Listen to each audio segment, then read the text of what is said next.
नमस्कार दोस्तों, स्वागत है आपका आज के मुख्य समाचारों में। जी हाँ दोस्तों, आपको यहाँ पर देखने को मिलेंगी सुबह से लेकर शाम तक की तमाम बड़ी खबरें मुख्य समाचार ब्रेकिंग न्यूज अपडेट्स के रूप में। तो चलिए दोस्तों, जान लेते हैं आज की पहली बड़ी खबर। किसानों का दिल्ली कूच 2 दिन के लिए टला, पंघेर बोले हम रणनीति बनाएंगे, किसान की मौत के बाद फैसला। जी हाँ दोस्तों, पंजाब के किसानों ने शंभू और खनौरी बॉर्डर से दिल्ली कूच करने का प्लान 2 दिन के लिए टाल दिया है। किसान नेता श्रवण पंघेर ने कहा कि अगले 2 दिन हम रणनीति बनाएंगे। किसानों ने खनौरी बॉर्डर पर किसान की मौत और तनावपूर्ण हालात के बाद यह फैसला लिया। वहीं खनौरी दाता सिंहवाल बॉर्डर पर भी किसानों की तरफ से सफेद झंडा लहराया गया। इसके जवाब में प्रशासन ने भी सफेद झंडा लहरा दिया। फिलहाल दोनों तरफ से शांति बनी हुई है। इससे पहले दिन भर शंभू और खनौरी बॉर्डर पर किसानों और पुलिस के बीच टकराव चला।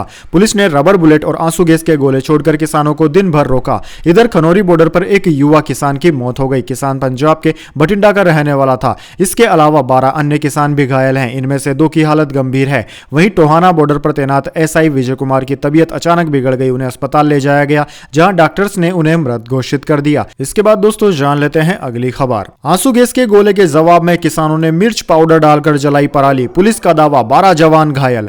जी हां दोस्तों, किसानों की सरकार के साथ चौथे दौर की वार्ता असफल होने के बाद किसानों ने दिल्ली में दाखिल होने के लिए कमर कस ली है। भारी तादाद में किसान दिल्ली में घुसने की कोशिश कर रहे हैं। ऐसे में हरियाणा पुलिस आंसू गैस के गोलों के साथ उन्हें रोकने में जुटी हुई है। लेकिन इसी बीच किसानों ने पुलिस से बचने के लिए एक नया तरीका इख्तियार किया है। पंजाब और हरियाणा से जोड़ने वाले खनौरी बॉर्डर के पास हजारों की तादाद में पराली के ढेर लगाए गए हैं। किसान खेतों से पराली निकालकर उनमें मिर्च पाउडर डालकर खनौरी बॉर्डर के पास जला रहे हैं। ऐसे में हवा का बहाव हरियाणा की तरफ होने से यह धुआं सुरक्षा कर्मियों के लिए जी का जंजाल बन चुका है। हरियाणा पुलिस की एक वरिष्ठ अधिकारी ने बताया कि बुधवार को किसान आंदोलन के दौरान दाता सिंह खनौरी बॉर्डर पर प्रदर्शनकारियों ने पराली में मिर्च पाउडर डालकर आग लगा दी। इसके साथ ही पुलिस का चारों तरफ से घेराव किया। पुलिस पर पथराव के साथ साथ लाठी से हमला भी किया। गंडासे का भी इस्तेमाल करते हुए पुलिस कर्मियों पर हमला किया गया। इसके बाद दोस्तों अगली बड़ी खबर। आंदोलन में किसान की मौत के दावे पर बोले पंजाब सीएम भगवंत मान, दोषी अफसरों के खिलाफ होगी एफआईआर। जी हां दोस्तों, पंजाब और हरियाणा के किसान एमएसपी सहित अन्य मांगों को लेकर प्रदर्शन कर रहे हैं। ऐसे में हरियाणा बॉर्डर पर प्रदर्शन कर रहे किसानों का दावा है कि बुधवार को पुलिस से झड़प के दौरान 21 साल के एक किसान की मौत हो गई। हालांकि पुलिस ने इस दावे को अफवाह बताते हुए खारिज कर दिया। किसान नेता बलदेव सिरसा के मुताबिक बठिंडा के रहने वाले 21 साल के शुभकरण सिंह की संगरूर जिंद को जोड़ने वाले खनौरी बॉर्डर पर मौत हो गई। पटियाला के राजेंद्र अस्पताल के मेडिकल सुपरिटेंडेंट एचएस रेखी का कहना है कि खनौरी से अस्पताल में 3 लोगों को लाया गया था, जिनमें से एक की मौत हो गई। रेखी का कहना है कि जिस शख्स की मौत हुई है उसके सिर पर चोट के निशान थे, जबकि बाकी 2 लोगों की हालत स्थिर है। हालांकि हरियाणा पुलिस ने सोशल मीडिया पोस्ट पर बताया कि उन्हें बॉर्डर पर अभी तक किसी भी प्रदर्शनकारी की मौत की सूचना नहीं मिली है। वहीं दोस्तों, खनौरी बॉर्डर पर किसानों के प्रदर्शन के दौरान 21 साल के एक किसान की मौत पर पंजाब के मुख्यमंत्री भगवंत मान ने वीडियो जारी कर संवेदना जताई। भगवंत मान ने कहा कि आज खनौरी बॉर्डर पर एक घटना हुई, 21 साल के शुभकरण की मौत हो गई। जब मुझे इसका पता चला तो मेरे रोंगटे खड़े हो गए। मुझे बहुत दुख हुआ कि 21 साल की उम्र में शुभकरण की मौत हो गई। उसकी मां की पहले ही मौत हो गई थी। उसकी दादी ने उसे पाला था। वो 2 बहनों का इकलौता भाई था। इसके बाद दोस्तों अगली बड़ी खबर। सपा कांग्रेस में गठबंधन हुआ फाइनल, प्रियंका की एंट्री और बन गई बात। जाने किन सीटों पर अखिलेश राहुल आए साथ।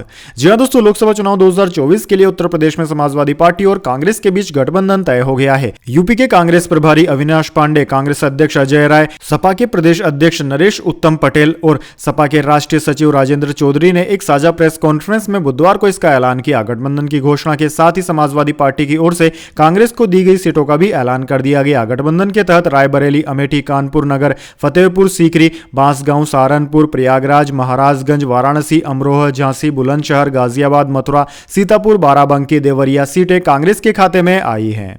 इसके बाद दोस्तों अगली बड़ी खबर। हरियाणा के 7 जिलों में अभी इतने दिनों तक बंद रहेगा इंटरनेट, आदेश हुआ जारी। जी हां दोस्तों, किसान आंदोलन के चलते हरियाणा के 7 जिलों में इंटरनेट बंदी की समय सीमा एक बार फिर बढ़ाई गई है। अब 23 फरवरी रात 12 बजे तक इंटरनेट बंद रहेगा। हरियाणा के अंबाला, कुरुक्षेत्र, कैथल, जिंद, हिसार, फतेहाबाद और सिरसा में इंटरनेट सेवाएं 23 फरवरी रात 12 बजे तक बंद रहेंगी। यानी कि इंटरनेट सेवाएं 2 दिन और बंद रहेंगी। इधर दोस्तों, भारतीय किसान यूनियन गुरनाम सिंह चंडूनी ग्रुप का बड़ा ऐलान करते हुए उन्होंने कहा कि गुरुवार को प्रदेश भर में पंजाब के किसानों के समर्थन में 12 से 2 बजे तक हाईवे जाम करेंगे। उसके अगले दिन किसानों के समर्थन में कोई बड़ा फैसला लिया जाएगा। इसके बाद दोस्तों जान लेते हैं अगली खबर। व्हाट्सएप में आएगा स्क्रीनशॉट को ब्लॉक करने वाला फीचर। यूजर की परमिशन के बिना प्रोफाइल पिक्चर का स्क्रीनशॉट नहीं ले सकेंगे।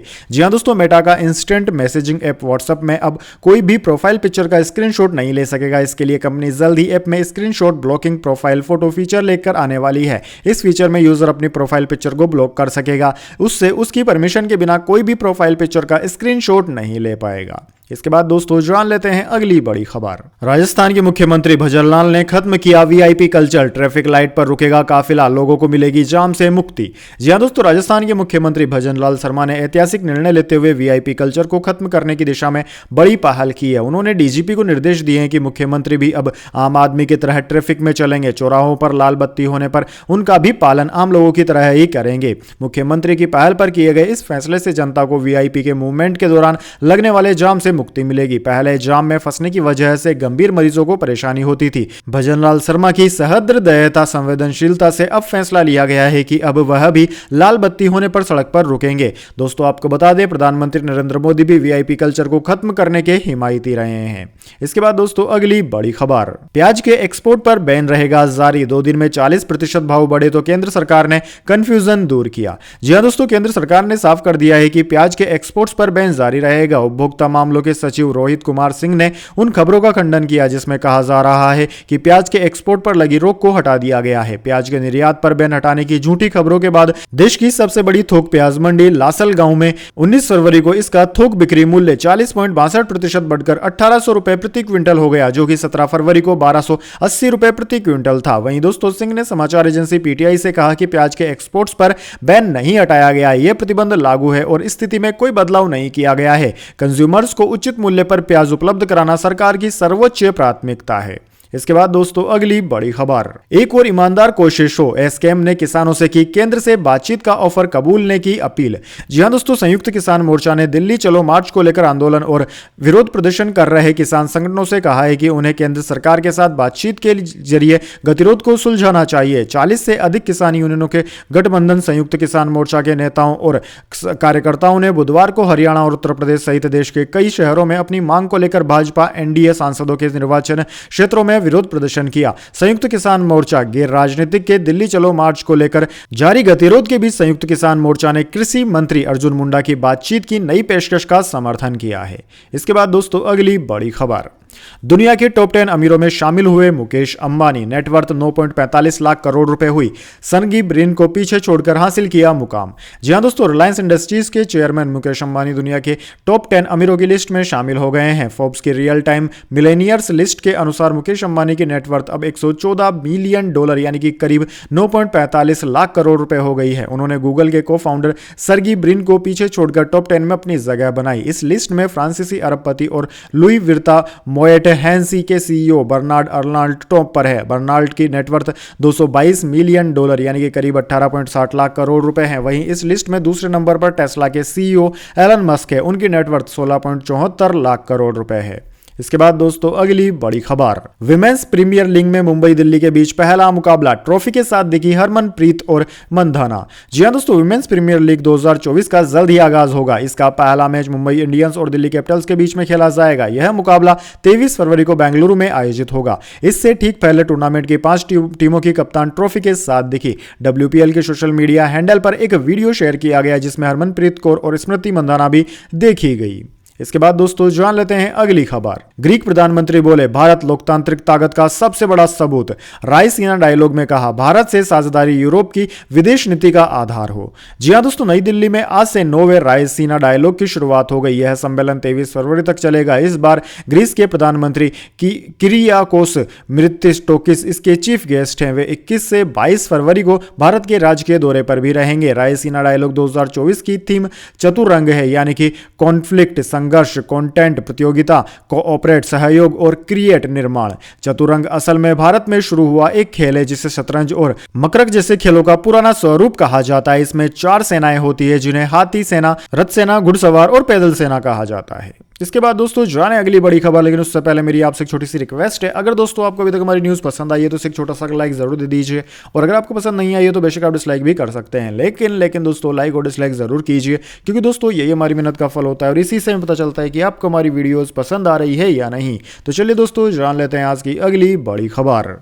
सेंसेक्स 434 अंक गिरकर 72,623 पर बंद, निफ्टी भी 141 अंक टूटा, पेटीएम में लगातार चौथे दिन अपर सर्किट। जी हां दोस्तों, शेयर बाजार में बुधवार को गिरावट देखने को मिली। सेंसेक्स 434 अंक की गिरावट के साथ 72,623 के स्तर पर बंद हुआ। वहीं दोस्तों निफ्टी में भी 141 अंकों की गिरावट रही। यह 22,055 के स्तर पर बंद हुआ। आज निफ्टी ने 22,250 का नया ऑल टाइम हाई बनाया था, लेकिन इसके बाद इसमें गिरावट देखने को मिली। पेटीएम के शेयर में आज लगातार चौथे कारोबारी दिन 5% का अपर सर्किट लगा। ये 395 रुपए पर बंद हुआ। दोस्तों बात करें निफ्टी 50 के टॉप गेनर और टॉप लूजर स्टॉक्स की, तो दोस्तों निफ्टी 50 में आज टॉप गेनर्स में टाटा स्टील, एसबीआई और इंडसइंड बैंक रहे, जबकि निफ्टी 50 के टॉप लूजर्स में बीपीसीएल, एनटीपीसी और कोल इंडिया रहे।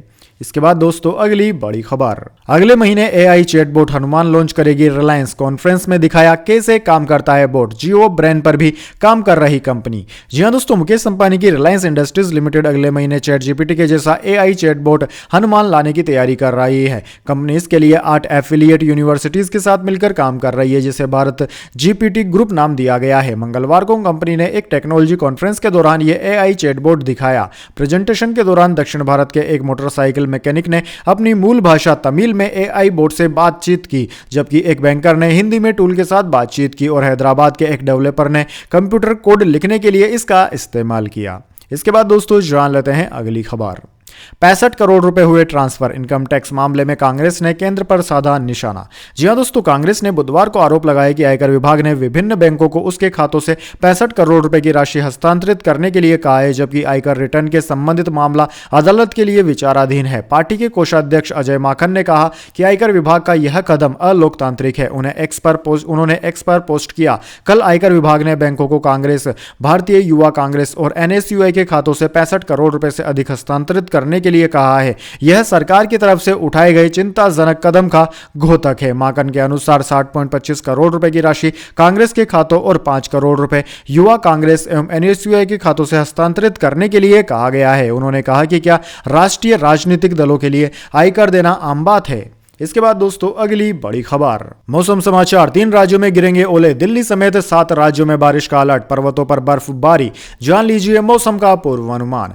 जी हां दोस्तों, मौसम में बदलाव का दौर चल रहा है। 21 फरवरी से 25 फरवरी तक 15 क्षेत्रों में बारिश का सिलसिला जारी रहेगा। 5 राज्यों में कई इलाकों में ओलावृष्टि की चेतावनी जारी की गई है। मौसम विभाग द्वारा स्पष्ट किया गया है फिलहाल बारिश और बर्फबारी का दौर जारी रहने वाला है। दरअसल दोस्तों हरियाणा और पंजाब में मध्यम बारिश सहित आंधी और तूफान का अलर्ट जारी किया गया है। यहां पर 30 से 40 किलोमीटर प्रति घंटे की रफ्तार से तेज हवाएं चलने की संभावना है। वहीं दोस्तों राजस्थान सहित मध्य प्रदेश के कुछ क्षेत्रों में ओले गिरने का भी अलर्ट जारी किया गया है। हालांकि दक्षिण राज्यों में मौसम खुशनुमा बना रहेगा। तापमान सामान्य से अधिक रिकॉर्ड किया जाएगा। गोवा सहित महाराष्ट्र, केरल, कर्नाटक, तमिलनाडु के कुछ क्षेत्रों में आसमान साफ रहेगा और तेज धूप खिली रहेगी। इसके अलावा दोस्तों उमस भरी गर्मी का एहसास होगा, जबकि तेलंगाना, आंध्र प्रदेश सहित उड़ीसा के कुछ क्षेत्रों में आसमान में बादल छाए रहेंगे। हल्की बारिश देखी जा सकती है। इसके बाद दोस्तों अगली बड़ी खबर, लगातार 2 दोहरे शतक से यशस्वी जायसवाल को हुआ बंपर फायदा। टेस्ट रैंकिंग में लगाई लंबी छलांग, टॉप 5 में 3 भारतीय। जी हां दोस्तों, यशस्वी जायसवाल ने टेस्ट रैंकिंग में लंबी छलांग लगाई है। इंग्लैंड के खिलाफ लगातार 2 दोहरे शतक लगाने वाले जायसवाल रैंकिंग में 14 पायदान ऊपर आ गए हैं। इसके साथ ही वो 15वें नंबर के टेस्ट बैटर बन गए हैं। इसी के साथ वनडे की रैंकिंग में 3 भारतीय खिलाड़ी टॉप 5 में आ गए हैं, जिसमें शुभमन गिल, विराट कोहली और रोहित शर्मा शामिल है। टेस्ट और वनडे दोनों ही रैंकिंग में भारतीय बैटर्स को फायदा पहुंचा है। जायसवाल ने इंग्लैंड के खिलाफ खेली जा रही 5 मैचों की टेस्ट सीरीज के दूसरे और तीसरे मुकाबले में दोहरे शतक जड़े थे। विशाखापट्टनम में खेले गए दूसरे मुकाबले में भारत की पहली पारी में जायसवाल ने बैटिंग करते हुए 209 रन बनाए। इसके बाद राजकोट में खेले गए तीसरे टेस्ट की दूसरी पारी में बैटिंग करते हुए उन्होंने नाबाद 214 रन बनाए। इसके अलावा हैदराबाद में खेले गए पहले टेस्ट में भी जायसवाल ने 80 रनों की पारी खेली थी। इसके बाद दोस्तों अगली बड़ी खबर, महाराष्ट्र में प्रसाद खाने के बाद 300 से ज्यादा बीमार, अस्पताल के बाहर सड़क पर हुआ इलाज, सलाइन की बोतलें पेड़ों से लटकाई गई। जी हां दोस्तों, महाराष्ट्र के बुलडाबा जिले में एक धार्मिक कार्यक्रम के दौरान प्रसाद खाने के बाद 300 से ज्यादा लोग बीमार पड़ गए। इनमें महिलाएं और बच्चे भी शामिल हैं। मामले का वीडियो भी सामने आया है जिसमें देखा जा रहा है कि एक अस्पताल के बाहर सड़क पर कई मरीजों का इलाज किया जा रहा है। सलाइन की बोतलें पेड़ों से बंधी रस्सियों से लटकाई गई है। जिला कलेक्टर किरण पाटिल ने न्यूज एजेंसी पीटीआई को बताया कि यह घटना मंगलवार की है। सोमथाना गांव में हरिनाम नाम का साप्ताहिक धार्मिक आयोजन हुआ था। मंगलवार की रात 10 बजे सोमथाना में खापरपेड़ गांव के करीब 500 श्रद्धालु प्रसाद लेने के लिए मंदिर आए। प्रसाद खाने के बाद उन्हें पेट दर्द और उल्टी की शिकायत हुई। बीमार पड़े लोगों को बेबी गांव के एक अस्पताल में ले जाया गया, लेकिन बेड की कमी को देखते हुए ज्यादातर मरीजों का इलाज अस्पताल के बाहर सड़क पर करना पड़ा। पेड़ों से बंधी कई रस्सियों पर सलाइन की बोतलें लगाई गई। इसके बाद दोस्तों अगली बड़ी खबर, साथी कैदी बोला नवलनी की मौत पहले हो चुकी थी, मीडिया रिपोर्ट्स में दावा, रूस ने सच छिपाया, जेल अफसरों ने सबूत मिटाए। जी हां दोस्तों, रूसी राष्ट्रपति पुतिन के सबसे बड़े विरोधी अलेक्सी नवलनी की 16 फरवरी को जेल में मौत हो गई थी। यह दावा रूस की सरकारी न्यूज एजेंसी तास ने किया था। अब रूस पर नजर रखने वाली वेबसाइट नोवाया यूरोप ने नवलनी के साथ जेल में रह रहे एक कैदी के हवाले से नया दावा किया है। इसके मुताबिक नवलनी की मौत की जानकारी भले ही 16 फरवरी को दी गई, लेकिन सच्चाई यह है कि उनकी मौत काफी पहले ही हो चुकी थी। सबसे पहले वहां के तमाम सबूत मिटाए गए और इसके बाद दुनिया को नवलनी की मौत के बारे में जानकारी दी गई। एंटी करप्शन एक्टिविस्ट नवलनी रूस की सबसे खतरनाक जेल पोलर वुल्फ में कैद थे। इसके बाद दोस्तों अगली बड़ी खबर, पुलिस को चकमा देकर शंभू बॉर्डर के लिए निकले यहां के किसान, 500 ट्रैक्टर दिल्ली कूच में होंगे शामिल।